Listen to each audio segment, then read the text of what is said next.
Night settles over the village, and in the hush between the last church bell and the first owl's cry, a door creaks. A woman steps out, shawl drawn tight, eyes scanning the trees. She is not alone. A black cat coils around her ankles like living smoke. From the rafters of her cottage, a raven lifts, wings cutting the darkness.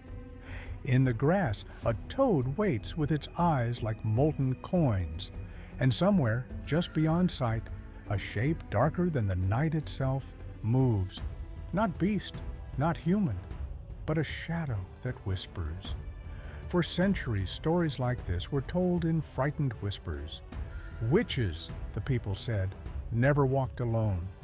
They had companions, some furred, some feathered, some no more than a wisp of mist at their heel. They were said to drink from a secret teat on the witch's skin, to carry her messages through walls, to spy, to curse, to kill. Were they pets, spirits, or something far older and far darker, wearing a shape we could tolerate? Court records speak their names even now. In Essex, a white imp called Vinegar Tom. In Scotland, a cat named Satan. In New England, a bird-shaped demon that whispered blasphemies into a girl's ear. Each name is a thread of fear running through the centuries. Each companion is a mirror of the witch herself, mysterious, ambiguous, feared. These were not just stories for children. In the 16th and 17th centuries, they were matters of life and death. The presence of a strange animal could mean the difference between acquittal and the gallows. The whisper of a shadow in a locked cell could be recorded as proof of a pact with the devil. And so we begin here, in the dark between a woman and her companion, in the space where superstition meets accusation. Because to understand the witch, you must first meet her companion.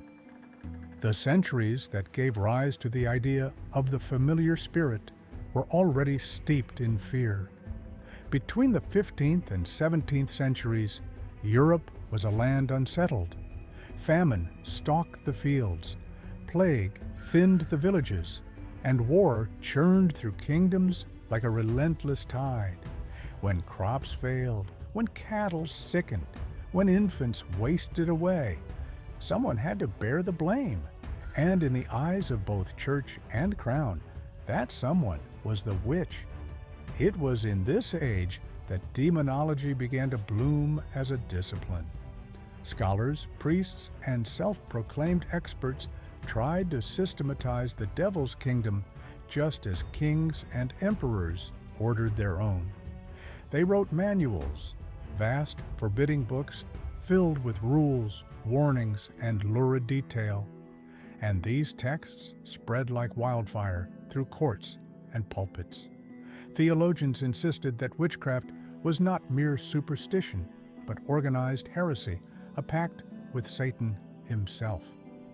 And if the witch was never alone, then her companion, her familiar, became evidence of that pact made flesh. The law soon followed the pulpit. Superstition was no longer just whispered at the hearth. It was written into indictments and carved into verdicts.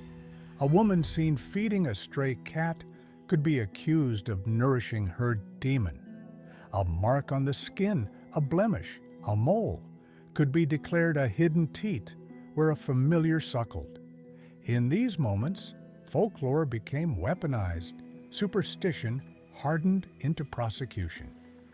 But where did these ideas come from?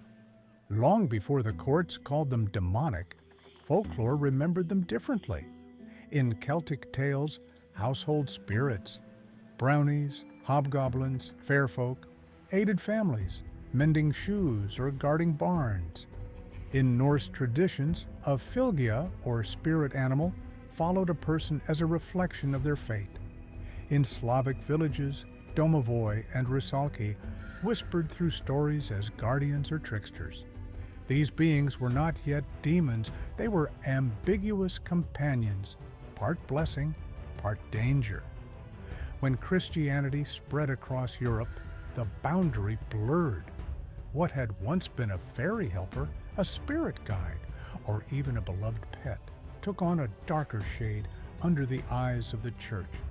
The familiar became reinterpreted, not a neutral companion, but an emissary of Satan, proof that the witch was in league with hell. And so by the dawn of the witch trials, the concept of the familiar spirit had already fused folklore with theology, everyday life with accusation.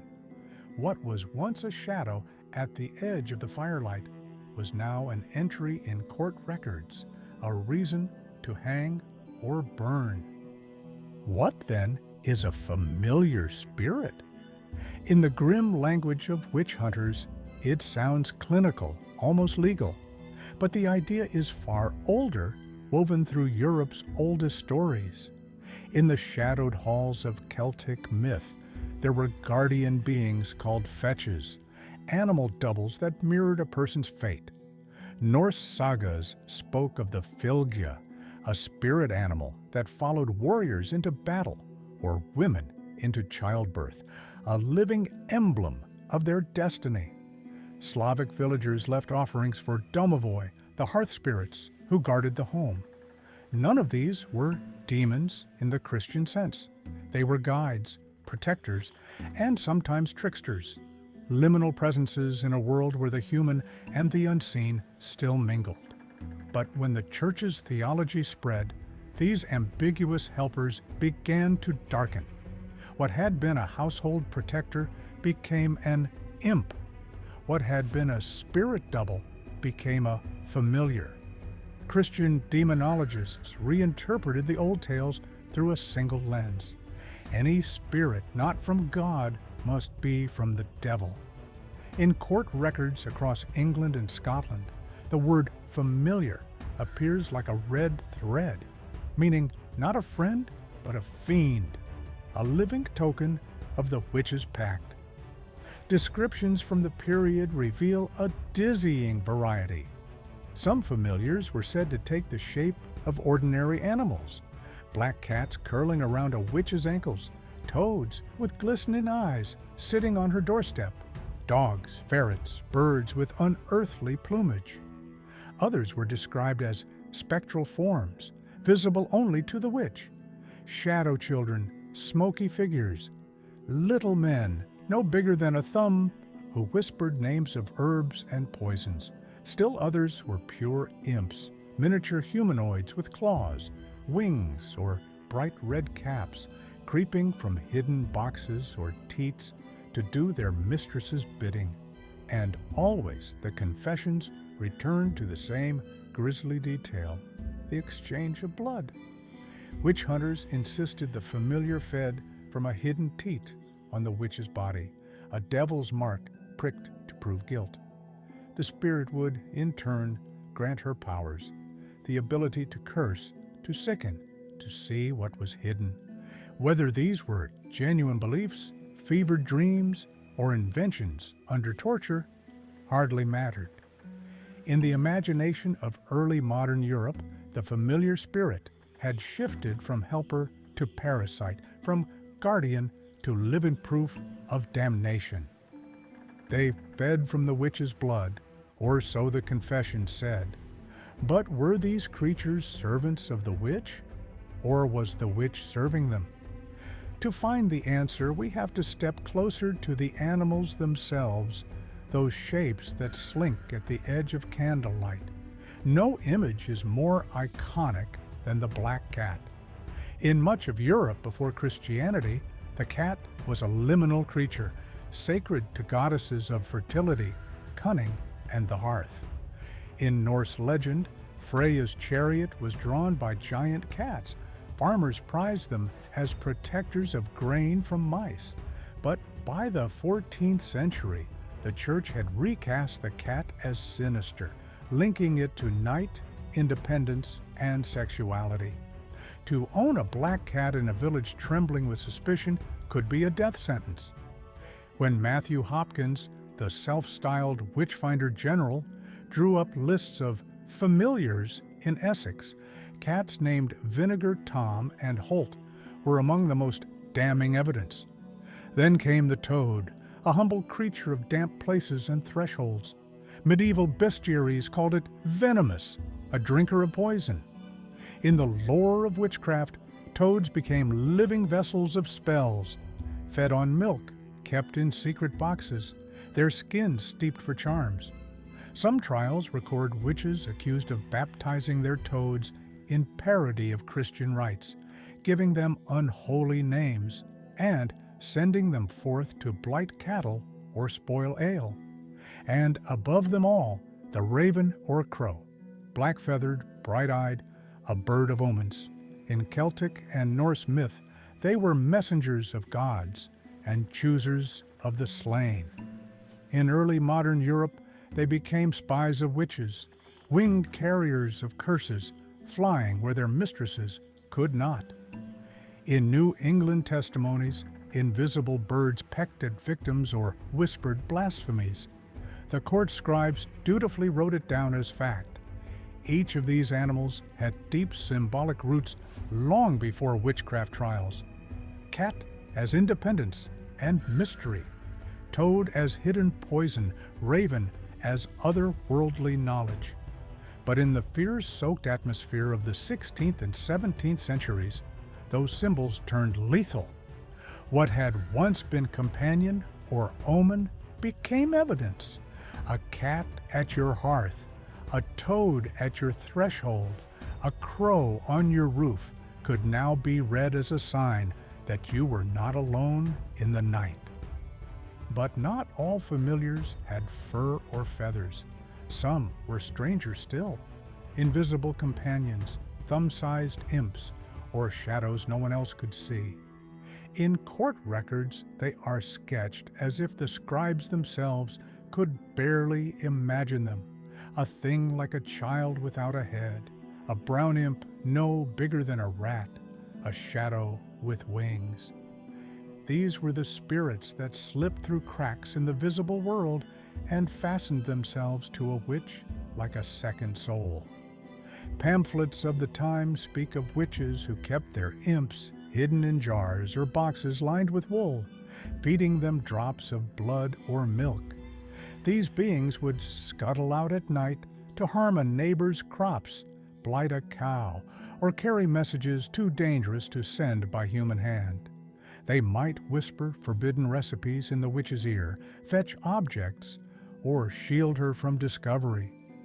Their powers were as varied as their shapes, and always they were described as gifts from the devil, living tokens of the pact. Sometimes they appeared only to the accused. One Essex woman, under questioning, described her familiar as a little man in green who could slip through walls. Another swore hers was a spirit like a horsefly that crawled into her mouth at night. These confessions, extracted under terror, tell us as much about imagination as about reality. Yet to the magistrates and priests of the day, such details were proof. Each invisible creature named and described became another nail in the gallows. The idea of spirit companions also has deeper roots. In folk belief across Europe, small beings, brownies, hobgoblins, tutelary spirits, once aided households and individuals. They performed chores, warned of danger, and acted as personal protectors. Under the church's gaze, those same figures were rebranded as imps and demonized, their old functions inverted. What had been a house guardian was now a saboteur. What had been a guide was now a jailer. And always the theme returns, the exchange, blood for power, flesh for service. In the moral world of demonologists, a familiar spirit was never neutral. If it served a witch, it must serve hell. If the witch's companion was no mere pet, but a fragment of something infernal, what happens when we follow the trail beyond Europe to cultures where spirit helpers were revered not reviled. The story of familiars is not confined to English trials or Scottish pamphlets. It is older, broader, and darker than that, stretching across continents, each tradition casting its own shadow. In West Africa, many communities believed in spirits that could be bound to serve their keeper, not as demons, but as protectors, intermediaries, or even family guardians. When enslaved Africans were taken across the Atlantic, they carried fragments of these beliefs with them. In the Caribbean and the American South, these blended with European witch lore. Colonial observers, already primed to see the devil in every ritual, misread protective charms and ancestral spirits as witches' familiars. The misunderstanding was not innocent. It was used to justify suspicion, persecution, and the demonization of African religions. Among indigenous American tribes, too, the idea of animal companions was deeply rooted. In Algonquian traditions, vision quests often revealed a person's spirit animal, a creature that would guide, guard, or test them throughout life. To the tribe, this was a sacred bond, but to European settlers steeped in demonology, such tales looked like echoes of the devil's pact. A guiding wolf, an owl, or a serpent became, in their retelling, an imp, proof of sorcery. What was once a relationship with the natural world was recast as evidence of heresy. Travel farther east, and you find echoes again. In Siberia and Central Asia, shamans spoke of helper spirits who accompanied them into trance.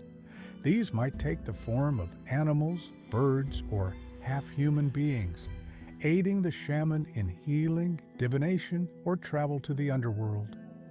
Far from being condemned, these companions were essential. Without them, the shaman could not journey between worlds.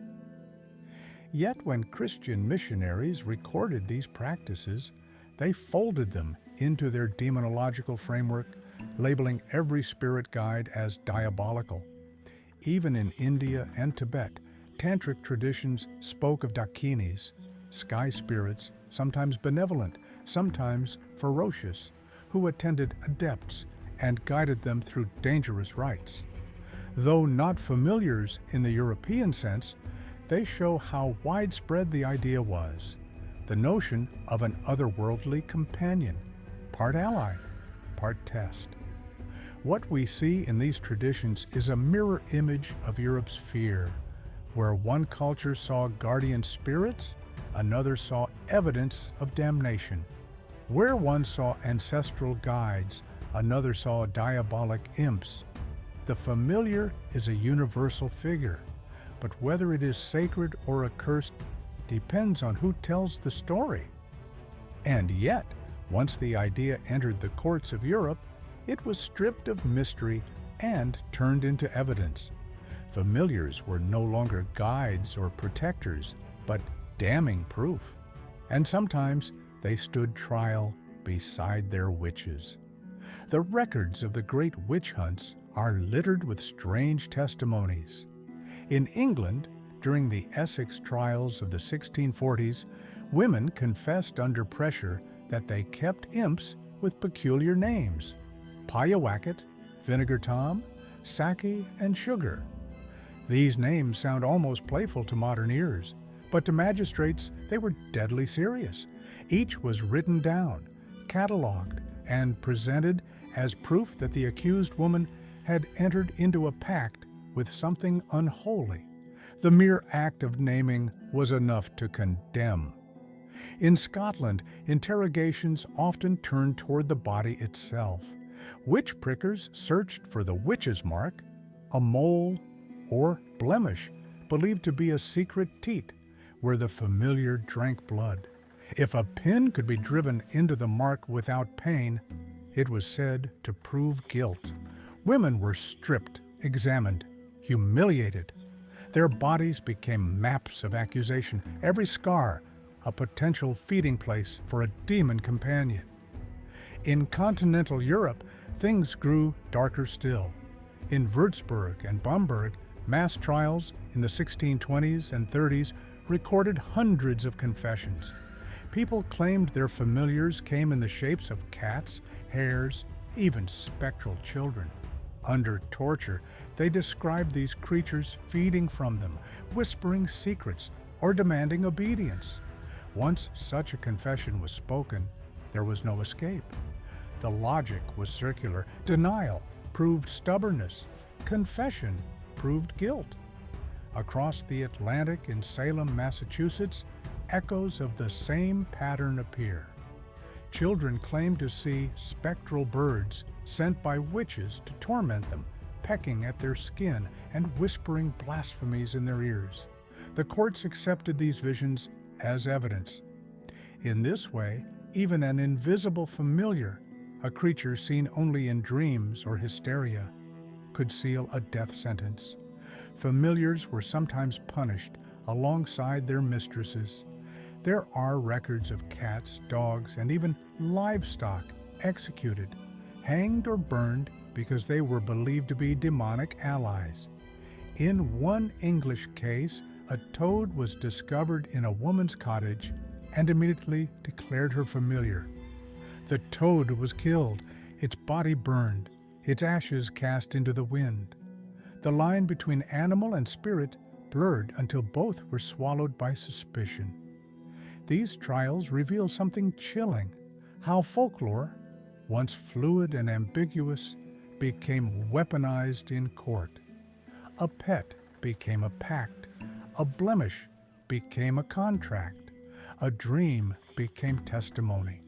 The familiar spirit, once companion, had become the noose around the witch's neck.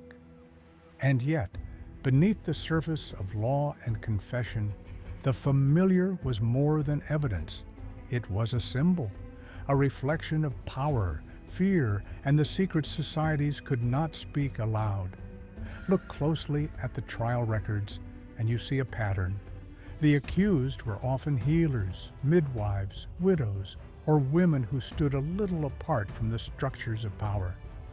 In villages where official medicine was scarce, these women held knowledge of herbs, childbirth, and charms. Their animal companions, their talismans, their whispered prayers made them visible. In a world ruled by male priests and magistrates, the familiar became a way of turning female agency into proof of diabolic alliance. But the symbol ran deeper than gender. The familiar embodied everything a society feared in itself: the stray cat as sexual independence, the toad as hidden poison, the raven as forbidden knowledge, the imp as uncontrolled desire. By projecting those fears onto an external creature, communities could believe they had identified evil and, by killing it, cleanse themselves. The familiar spirit was the scapegoat of the scapegoat. Even in the literature of the time, you can see the tension. Pamphlets and woodcuts show witches tenderly cradling their imps, feeding them like children. The image is disturbing, not because it's alien, but because it's intimate. A nurturing bond with something the church defined as monstrous. It hints at unspoken desires, power without permission, knowledge without intermediaries, companionship outside sanctioned bounds. When we look back now, the familiar stands at the crossroads of myth and psychology. It is the shadow friend of the accused, but also the shadow of the society accusing her. It shows how easily a culture can take its own symbols, animal, spirit, helper, and weaponize them. Perhaps that's why the familiar still prowls through our stories, as a cat on a broomstick, a raven at a window, an invisible friend, because some shadows never leave. And in the next breath, as we close this tale, we have to ask, what do these creatures really say about us? Across 4 centuries of pamphlets, trials, and whispered lore, The familiar spirit has changed shape again and again. Helper, parasite, confidant, executioner. It has been a goddess's chariot cat, a shaman's guide, a midwife's dog, a prisoner's unseen imp. Each incarnation reflects a society's deepest hopes and darkest fears. Our hunger for hidden power, our terror of the outsider, our need to make the unknown take a form we can name. And even now, though the gallows and the stakes are gone, the archetype lingers in Halloween silhouettes, in Wiccan altars, in novels and games. The witch is still imagined with a companion at her side. We still tell the story of the human and the shadow that whispers. Which familiar spirit would you fear or welcome if it came padding to your doorstep tonight? Would you dare whisper its name aloud? Tell us your thoughts in the comments. Your insights may guide a future episode. And subscribe to join us as we continue our journeys into history's darkest mysteries. Because every shadow has a story, and we're only just beginning to listen.